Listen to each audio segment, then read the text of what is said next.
Assalamu alaikum wa rahmatullahi wa barakatuhu. Welcome to a brand new episode of Know Your Prophet, the second series on this topic that we've done, the continuation of the first series of Know Your Prophet from the book Shama'il an-Nabi sallallahu alayhi wa sallam by Imam at-Tirmidhi rahimahullah ta'ala. We continue with the book of the fasting of the Messenger of Allah sallallahu alayhi wa sallam. And I think there are some very important lessons which are coming up in this particular part that I think everyone needs to be aware of when it comes to copying the example of the Prophet sallallahu alaihi wasallam. The first hadith that we want to deal with on this topic is the hadith of Mu'adha, that she said, قلت لعائشة رضي الله عنها أكان رسول الله صلى الله عليه وسلم يصوم ثلاثة أيام من كل شهر. Did the Prophet ﷺ used to fast 3 days from every month? قالت نعم.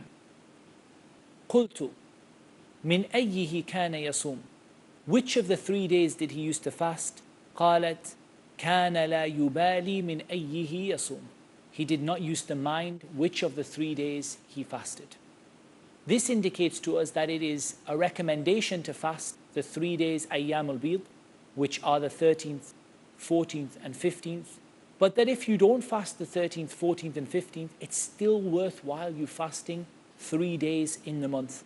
And the Prophet ﷺ did not used to be so fussy about which of those days that he fasted. Why fast 3 days in the month? Because each of our rewards are multiplied by 10. 3 times 10 is 30, which is the length of a month. And therefore, if you fast each of these months 3 days, then you will have the reward of fasting all of the remaining months of the year, as well as the reward of fasting the whole of Ramadan. So you'll have extra reward over a year's worth of fasting for only fasting Ramadan and 3 days in every month. If you can make those 3 days Ayyamul Bid, the 13th, 14th and 15th of the Hijri calendar of each month, then that's great. And if you can't, then there's no harm in it, inshallah, if you fast any 3. وعن عائشة رضي الله عنها أنها قالت كان عاشوراء يوما تصومه قريش. Ashura was a day that Quraysh used to fast. في الجاهلية, in the time of pre-Islamic ignorance. وكان رسول الله صلى الله عليه وسلم يصومه. And the Messenger of Allah صلى الله عليه وسلم used to fast it. فلما قدم المدينة صامه. When he came to Medina صلى الله عليه وسلم, he fasted it. وأمر بصيامه. And he commanded the people to fast Ashura. فَلَمَّا افْتُرِضَ رَمَضَانَ كَانَ رَمَضَانَ هُوَ الْفَرِيضَةِ. When Ramadan was made obligatory, Ramadan became the only obligatory fast. وَتَرَكَ عَاشُورَا فَمَنْ شَاءَ صَامَهُ وَمَنْ شَاءَ تَرَكَ. And Ashura was left. Whoever wished to fast it, fasted it, and whoever wished not to fast it, did not fast it. This tells us that in the early days of Makkah, just like the Prophet ﷺ used to pray some prayers before prayer was made obligatory, he also used to fast before fasting was made obligatory in the way that we know it now. So just like before prayer was made obligatory 5 times a day, he used to pray some prayers. Likewise, before fasting was made obligatory, he had a fast that he used to keep, and that was Ashura. And when Ramadan was made obligatory for the Muslims, the Prophet ﷺ commanded them to fast Ramadan and only Ramadan, and Ashura, whoever wished to fast it, fasted it, and whoever wished to leave it, left it. It's also narrated regarding Ashura that the Prophet ﷺ, when he came to Medina, he found the Yahud fasting Ashura. And he asked them why, and they said that this is the day that Allah Azza wa Jal saved Musa from Fir'aun. And the Prophet ﷺ said, we are more deserving of Musa than you. And he fasted Ashura, and he said that if I live until the next year, I would fast the 9th, i.e. fast 1 day before it or 1 day after it, in order to be different from the Jews and to show that our religion is different from theirs. The next hadith that we have عن علقمة أنه قال سألت عائشة رضي الله تعالى عنها أكان رسول الله صلى الله عليه وسلم يخص من الأيام شيئا قالت كان عمله ديمة وأيكم يطيق ما كان رسول الله صلى الله عليه وسلم يطيق. She said he used to be very consistent in his worship. Dima meaning da'iman, all the time. He was very regular and consistent in his worship. And which of you will be able to do what the Prophet ﷺ was able to do? I.e. that what you need to learn to copy is the consistency and develop that consistency as opposed to aiming to fast many days of the month and then break your fast, or to fast every, say for example, Monday and Thursday, but then get to a point where you don't do it for 6 months. Rather than aiming for a large amount, choose a small amount and make it regular. وعن عائشة رضي الله عنها قالت دخل علي رسول الله صلى الله عليه وسلم وعند امرأة. The Messenger of Allah صلى الله عليه وسلم came to me and there was a woman with me. فقال من هذه? He said, who is this lady? قلت فلانة لا تنام الليل. I said, it is such and such a lady. She does not sleep at night. فقال رسول الله صلى الله عليه وسلم عليكم من الأعمال ما تطيقون. The Prophet ﷺ said, you must do the deeds that you are able to do. فوالله لا يمل الله حتى تملوا. For by Allah, Allah will not cease giving you rewards until you become bored of doing good deeds. وَكَانَ أَحَبَّ ذَلِكَ إِلَى رَسُولِ اللَّهِ صلى الله عليه وسلم الذي يدوم عليه صاحبه. And the most beloved of these things to the Prophet صلى الله عليه وسلم is that which the person would do regularly. Allah Azza wa Jal will not cease giving you rewards until you cease doing these deeds. But what cuts off from your reward, and this is really important, from the example of the Prophet ﷺ, is doing regular deeds. What cuts off from your reward is that you burn yourself out. People do it with the prayer, they do it with fasting. I'll give you an example with the prayer. They start, I'm going to pray every single prayer, optional, in every way I will pray all of them. So they start with the night prayer. And they pray the full night prayer for 1/2 of the night. Then they sleep and they pray the 2 rak'ah before Fajr and they go and pray Fajr. Then they stay in the masjid until Duha. Then they pray Duha. Then they pray the remaining 6 rak'ah to make 8 rak'at of Duha in the mid-morning. Then they pray 2 rak'ah and 2 rak'ah before Dhuhr and 2 after Dhuhr. And then they pray after every wudu 2 rak'ah. And then they go and they pray before Asr 4 rak'ah. And then after that, before Maghrib 2, and after Maghrib 2, and before Isha 2, and after Isha 2. And then they continue. And you do this for 1 day, 2 days, 3 days maybe. By the 4th day, you're only praying your fard. And then this continues for many months and maybe 2-3 years until you get the gust of wind in your sails again. Off I go again praying this many raka'at. This is not the example of the Prophet ﷺ. Take the actions you're able to do. عَلَيْكُمْ مِنَ الْأَعْمَالِ مَا تُطِيقُونَ. Do the actions you're able to do. You find it within yourself to do regularly. This is also true with reciting the Qur'an. The same thing when it comes to reciting the Qur'an is that when it came to reciting the Qur'an, some of the companions said, I can finish the Qur'an once in every 3 days. The Prophet ﷺ first of all started them, finish it once in a month. And if you can finish it more, finish it 3 times in a month, once every 10 days, and so on and so forth, increasing the amount.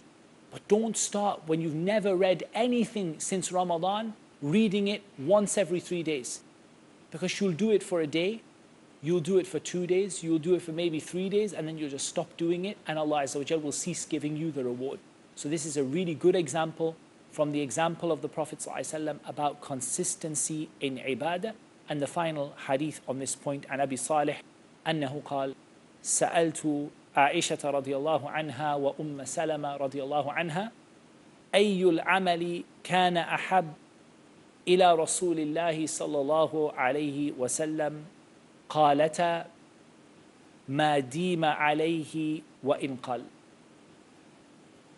Salama and Aisha radiallahu anha were asked by Abu Salih which of the deeds are most beloved or were most beloved to the Messenger of Allah sallallahu alaihi wasallam, and the two of them said that which is done consistently even if it is very small. So that's all we have time for in this segment, and inshallah we're back after the break bi'idhnillahi ta'ala with a new chapter, and until then, assalamu alaikum wa rahmatullahi wa barakatuh.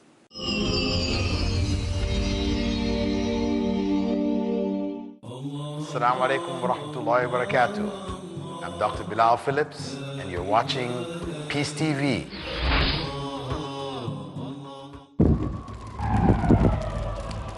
Dialogue. Discussion. Debate.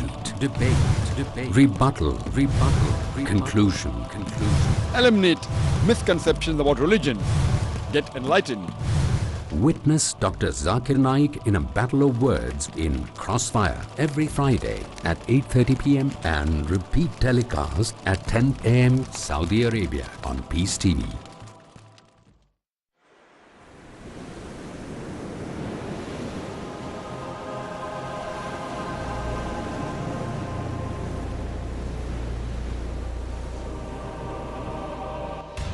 The more you hear about it, the more you desire to prepare for it. Life after death.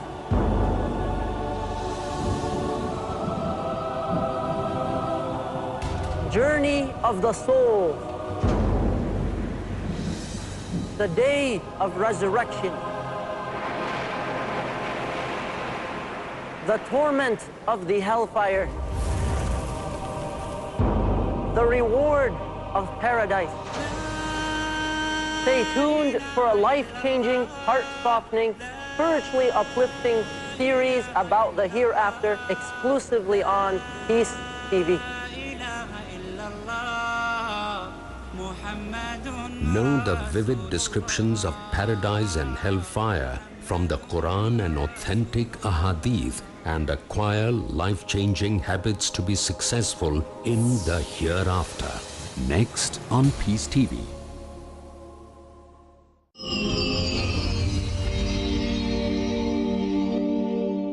Assalamu alaikum wa rahmatullahi wa barakatuh.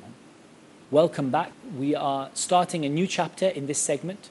Pbuh ma jaa fi qira'ati Rasulillah sallallahu alayhi wa sallam. The chapter of that which has been narrated regarding the recitation of the Messenger of Allah sallallahu alayhi wa sallam. An Qatadata أنه قال قلت لأنس بن مالك كيف كانت قراءة رسول الله صلى الله عليه وسلم فقال مد. Qatada asked Anas radiallahu ta'ala an about the recitation of the Prophet sallallahu alayhi wa sallam. How did the Prophet sallallahu alayhi wa sallam used to recite the Qur'an? And subhanallah, look at one thing you benefit from the Shama'il, this collection of the characteristics and the special qualities of the Prophet sallallahu alayhi wa sallam, is how keen the Tabi'een were to ask about how the Prophet sallallahu alayhi wa sallam used to be in each thing. Not just his statements. He said, don't do this. He said, do this. But how did he used to be? How did he used to look? How did he used to talk? How did he used to sit? How did he used to sleep? How did he used to read? This is the attachment that the Tabi'een radiyallahu ta'ala anhum had to the Messenger of Allah sallallahu alayhi wa sallam. So Qatada rahimahullah, one of the great Imams of the Tabi'een and the students of Anas ibn Malik, said, I said to Anas ibn Malik, how was the recitation of the Messenger of Allah sallallahu alayhi wasallam? Anas replied, madda. It was elongated. And the meaning of madda here is that it was not short without tajweed, without the length of the letters. Rather, it was along with tartil, with proper length of each of the letters, and it was a slow and gentle recitation. It was not a short recitation. Madda, it was a long, elongated recitation. وعن أم سلمة رضي الله تعالى عنها أنها قالت كان النبي صلى الله عليه وسلم يقطع قراءته يقول الحمد لله رب العالمين ثم يقف ثم يقول الرحمن الرحيم ثم يقف ثم يقول مالك يوم الدين. Salama narrated that the Messenger of Allah sallallahu alaihi wasallam used to break up the gaps between the ayah, or break up his recitation. يقطع قراءته. He used to break up his recitation. He used to say Alhamdulillahi Rabbil Alameen and then stop. Ar-Rahmanir Rahim and then stop. Maliki Yawmiddin and then stop. It was not from his regular recitation for him to read Alhamdulillahi Rabbil Alameen Ar-Rahmanir Rahim Maliki Yawmiddin Iyyaka na'budu wa Iyyaka nasta'in Ihdinas Siratal Mustaqim. This was not from his normal method of reciting. Rather, he would recite Alhamdulillahi Rabbil Alameen and stop. Ar-Rahmanir Rahim and stop.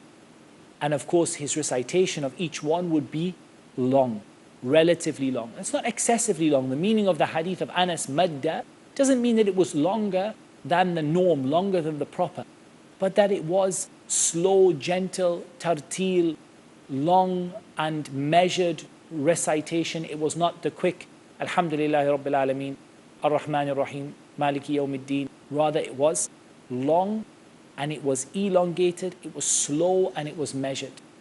Sometimes, the sad thing is we see in many of the masajid that the imams of the masajid are in a race to show how quickly they can recite the Qur'an.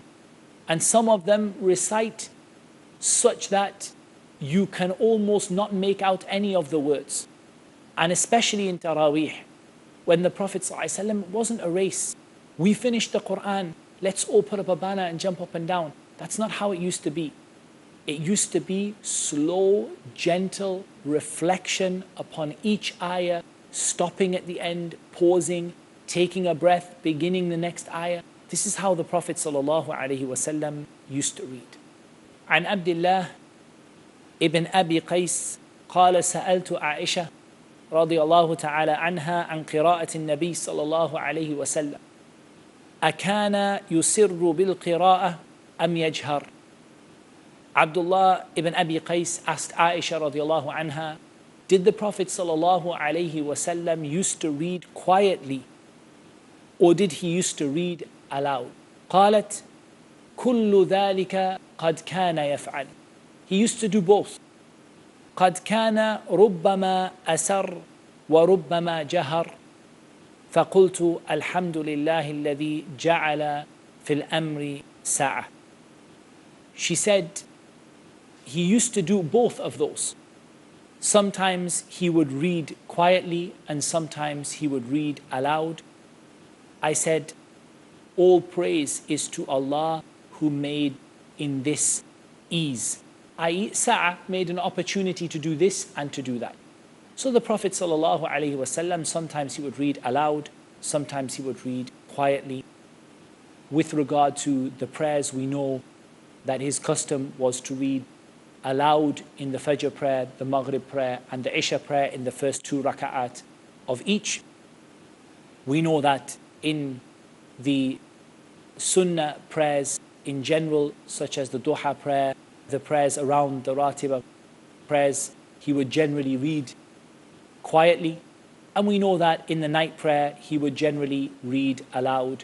And with his recitation of the Qur'an, in general, in a general sense, sometimes it would be aloud and sometimes it would be quiet from him sallallahu alayhi wasallam. It is important to note though, when we talk about quiet, we mean that he still recited. It's not about reading the Qur'an in your mind. That's not classed as reading. It might be classed as reflecting upon the Qur'an, but it's not classed as reciting the Qur'an, qira'ah. Qira'ah is only classed as qira'ah when you actually move your lips and something comes out. But it can be very quiet, or it can be loud and in tone. وعن أم هانئ رضي الله تعالى عنها أنها قالت كنت أسمع قراءة النبي صلى الله عليه وسلم بالليل وأنا على عريشي. So Hani radiallahu anha said, I used to hear the recitation of the Prophet sallallahu alaihi wasallam at night while I was on my bed.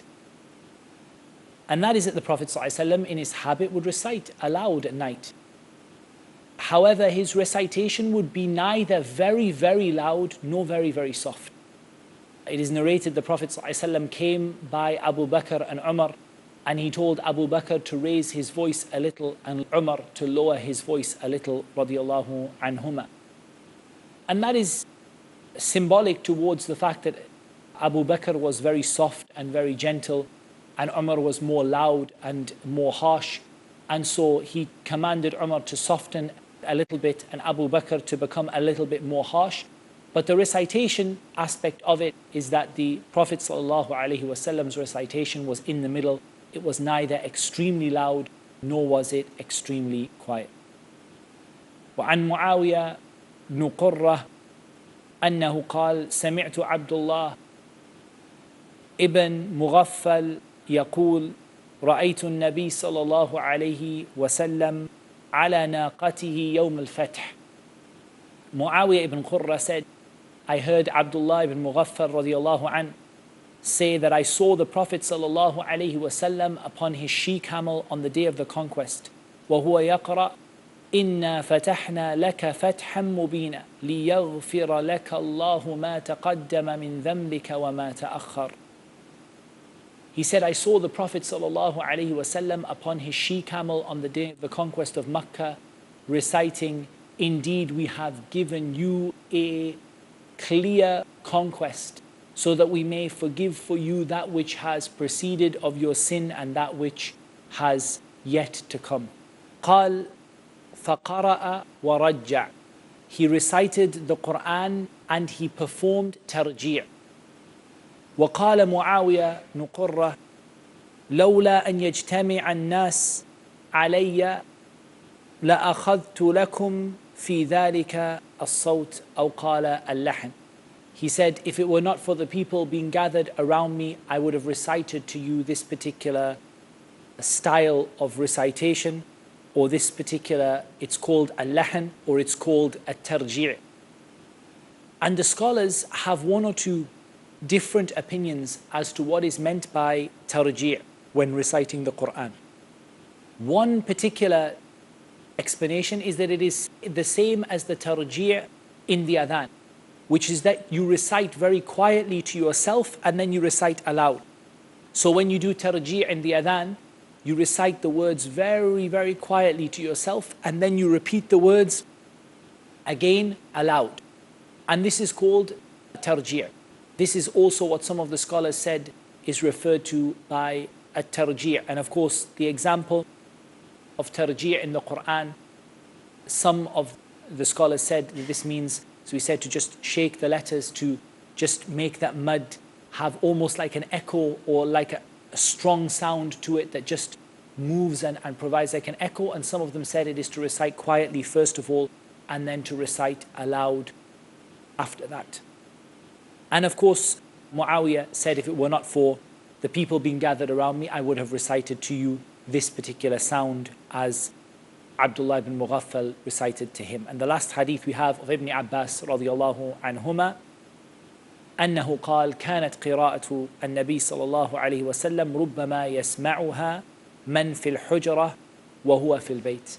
Ibn Abbas radiyallahu anh said that the recitation of the Prophet ﷺ, even when the Prophet ﷺ was in his home, it could be heard just outside of his home, or it could be heard in the nearby apartments, it could be heard in the courtyard by those people when he was reciting in the home.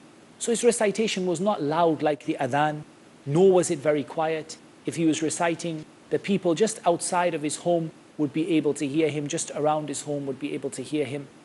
but not more than that. And that is a balance in his qira'ah. It was neither very loud nor was it very soft, but it was loud enough to be heard outside of his house. And that's all we have time for in this episode. And until next time, leave you in the care of Allah. Wassalamu alaikum wa rahmatullahi wa barakatuh.